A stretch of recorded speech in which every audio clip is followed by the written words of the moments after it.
আসসালামু আলাইকুম, আমি এমডি রাকিব। আপনাদেরকে গত লেসনে এইচটিএমএল এ বিআর ট্যাগ দ্বারা লাইন ব্রেকের কাজ দেখানো হয়েছে। তো এই লেসনে আমি আপনাদেরকে কিছু ট্যাগের কাজ দেখাবো, যেগুলো হচ্ছে এইচটিএমএল ফরম্যাটিংয়ের কাজ। এইচটিএমএলে মানে কিভাবে টেক্সটটিকে বোল্ড করতে হবে, কিভাবে টেক্সটকে বড় করতে হবে, ছোট করতে হবে, তারপরে এফসাইজড টেক্সট করতে হবে, তারপরে ইটালিক করতে হবে, তারপরে কিভাবে টেক্সটকে স্ট্রং করতে হবে, তারপরে সাবস্ক্রিপ্ট টেক্সট কিভাবে ইউজ করে এই কোডগুলো, সেগুলো আমি আপনাদেরকে আজকে দেখাবো। তো এইচটিএমএল এ কিভাবে টেক্সটকে ফরম্যাটিং করা যায় এবার আমি সেটি উদাহরণের মাধ্যমে আপনাদেরকে দেখাবো। তো আমার প্রথম যেই উদাহরণ সেটি হচ্ছে প্রোগ্রামটি ওপেন করুন, দেন ফাইলটাকে সেভ করুন।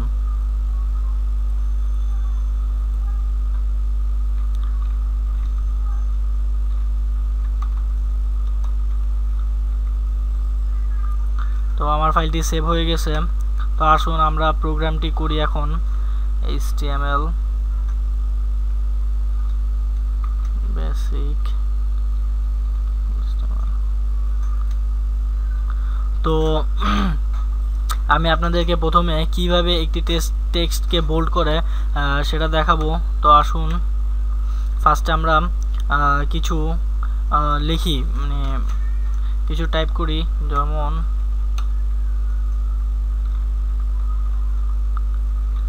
this text is bold,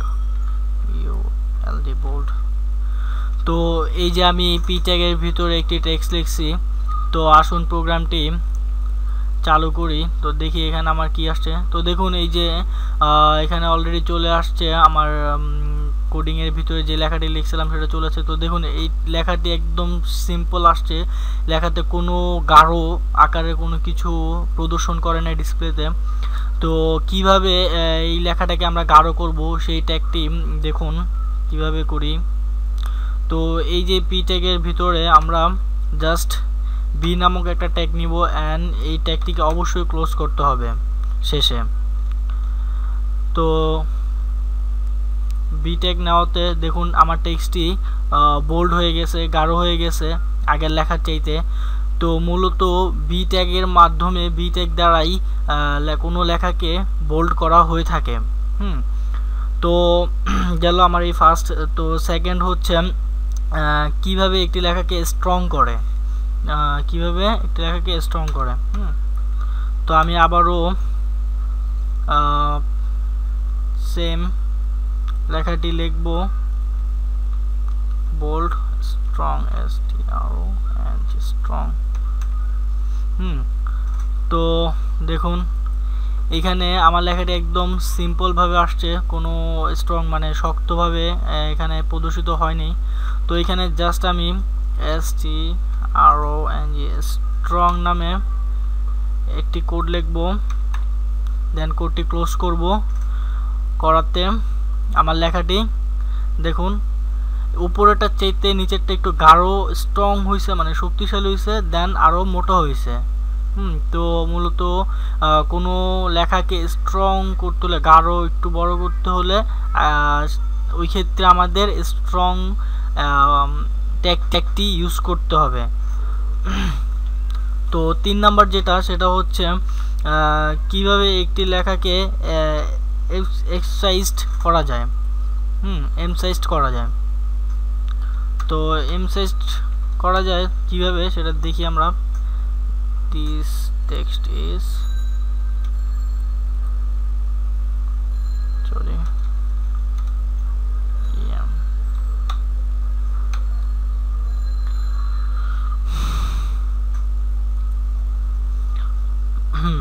তো এই যে চলে আসছে আমার 3 নাম্বার উদাহরণটি। তো এখানে জাস্ট ইএম লিখে ক্লোজ করে দিব অ্যান্ড সেভ। দেখতে পাচ্ছেন এখানে এম সাইজ করলে আমার লেখাটি একটু মানে ভিন্ন, একটু স্টাইলিশ হয়ে গেছে। স্টাইলিশ হয়ে গেছে, আগের লেখার চাইতে হয়নি। ইএম ট্যাগটি ব্যবহার করাতে আমাদের টেক্সটটি মূলত এরকম হয়ে যায়। তো আমরা বি ট্যাগ গেল মানে বোল্ড, স্ট্রং অ্যান্ড এমসাইজড। তো এখন আসুন আমরা কিভাবে একটি লেখাকে ইতালিক করব, ইতালিক ভাবে করব সেটা দেখব।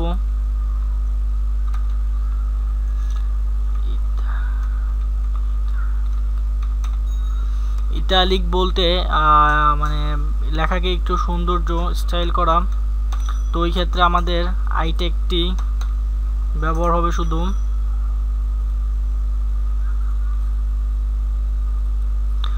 দেখতে পাচ্ছেন এমসাইজ অ্যান্ড ইটালিক দুটোই প্রায় একই, তো ধরতে গেলে একই, এটার ভিতরে কোনো ভিন্নতা নেই। তো আপনি চাইলে এমসাইজড অথবা ইটালিক যে কোনো একটি টেক্সট দিয়ে আপনি এই টেক্সটকে স্টাইল করতে পারবেন, ফন্টকে স্টাইল করতে পারবেন, তো কোনো সমস্যা হবে না এতে। তো নেক্সট যেটা দেখাবো সেটা হচ্ছে কিভাবে একটি লেখাকে বড় করা যায়। তো আসুন দেখি।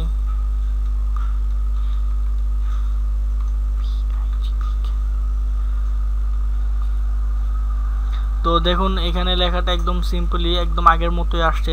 তো আমি চাচ্ছি এই লেখাটিকে একটু বড় করে দেখব। তো ওই ক্ষেত্রে আমরা যে ট্যাগটি ইউজ করবো সেটা হচ্ছে BIG, বিগ। জাস্ট কোডটি লিখে দেব বিগ। হ্যাঁ, তো বিগ লেখাতে আমার লেখাটি দেখুন অন্য টেক্সটের তুলনায় এই টেক্সটটি একটু বড় হয়েছে বিগ লেখাতে। তো আমি চাচ্ছি আমার এই লেখাটি স্মল হবে, মানে সব লেখার চাইতে একটু ছোট হবে। তাহলে আমি এখানে কি করব, জাস্ট SMALL স্মল ট্যাগটি বসাবো অ্যান্ড ক্লোজ করব। তো এইভাবে করলে দেখুন আমার ট্যাগটি সব ট্যাগের চাইতে ক্লোজ হয়ে গেছে, ছোট হয়ে গেছে, ছোট হয়ে গেছে। তো এই হচ্ছে big, small, M size, strong, bold ট্যাগের কাজ। তো আমি শেষে যে কাজটি দেখাবো সেটা হচ্ছে সাবস্ক্রিপ্টের কাজ। তো সাবস্ক্রিপ্টের মূলত যে কাজটি হয় সাবস্ক্রিপ্ট সাবস্ক্রিপ্ট। তো সাবস্ক্রিপ্টের কাজ মূলত দেখুন, তো এই যে আমার টেক্সটটি, তো সাবস্ক্রিপ্টের কাজ হচ্ছে দেখুন এই আমার লাইন, তো এই লেখাটিকে এই যে লেখাটি, তো আমি চাচ্ছি দিস টেক্সট ইজ সাবস্ক্রিপ্ট, আমি চাচ্ছি শুধু টেক্সট ইজ লেখাটাকে এই দিস সাবস্ক্রিপ্টের একটু নিচে লেখার জন্য রাখবো আমি। তো ওই ক্ষেত্রে শুধু জাস্ট আমি মানে যেই টেক্সটটি আমি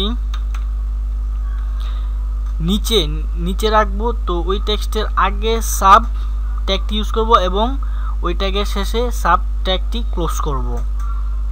তো দেখুন এখানে আমার অলরেডি চলে আসছে দিস টেক্সট ইজ সাবস্ক্রিপ্ট। তো এই যে দেখুন টেক্সটটি কিভাবে আসছে, দিস টেক্সট ইজ লেখাটি নিচে চলে গেছে এবং সাবস্ক্রিপ্ট লেখাটি আবার দিসের বরাবর আছে। তো আমি চাইলে সাবস্ক্রিপ্ট এটাকেও আমি একসাথে করতে পারবো। দেখুন এই লেখাটিও চলে আসছে, শুধু দিস লেখাটি উপরে রয়ে গেছে অ্যান্ড টেক্সট ইজ সাবস্ক্রিপ্ট লেখাটি নিচে চলে আসছে। তো এই হলো সাবস্ক্রিপ্টের কাজ। তো আজকে আমি আপনাদেরকে দেখুন 1 2 3 4 5 6 7টা ট্যাগের কাজ দেখানো হয়ে গেছে। কিভাবে টেক্সটকে বোল্ড করতে হয়, কিভাবে টেক্সটকে স্ট্রং করতে হয়, কিভাবে এমসাইজ করতে হয়, কিভাবে ইটালিক করতে হয়, কিভাবে বড় করতে হয়, কিভাবে ছোট করতে হয় অ্যান্ড সাবস্ক্রিপ্টের কাজ দেখানো হয়েছে যে কোনো লেখাকে একটি সেন্টেন্সকে নিচে আনার জন্য, অপর সেন্টেন্সের থেকে একটি সেন্টেন্সকে নিচে আনার জন্য সেই সাবস্ক্রিপ্ট ট্যাগটি ইউজ করা হয়।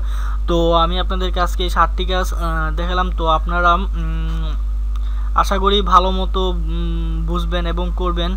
তো এই হলো কাজ। তো কোড এবং আমার এই কোড এবং ফলাফলের দিকে ভালো করে লক্ষ্য করে আপনি লক্ষ্য করলে আপনি খুব সহজেই এই ব্যাপারটি বুঝে যাবেন এবং বেশি বেশি প্র্যাকটিস করবেন। তো আজকে এই পর্যন্তই আমার ভিডিও। দেন সামনে আপনাদেরকে কিভাবে একটি লেখাকে ডিলিট করতে হয়, কিভাবে একটি লেখার নিচে আন্ডারস্কোর লাইন দিতে হয়, সেই টাইপের কাজগুলো দেখাবো। তো আজকে এই পর্যন্তই। আপনারা এগুলো বাসায় বেশি বেশি প্র্যাকটিস করুন আর কোডগুলো ভালো মতো দেখুন। আশা করি ভালো মতো বুঝতে পারবেন এবং বেশি বেশি প্র্যাকটিস করতে ভালো মতো শিখতে পারবেন। আসসালামু আলাইকুম ওয়া রাহমাতুল্লাহ। আল্লাহ হাফেজ।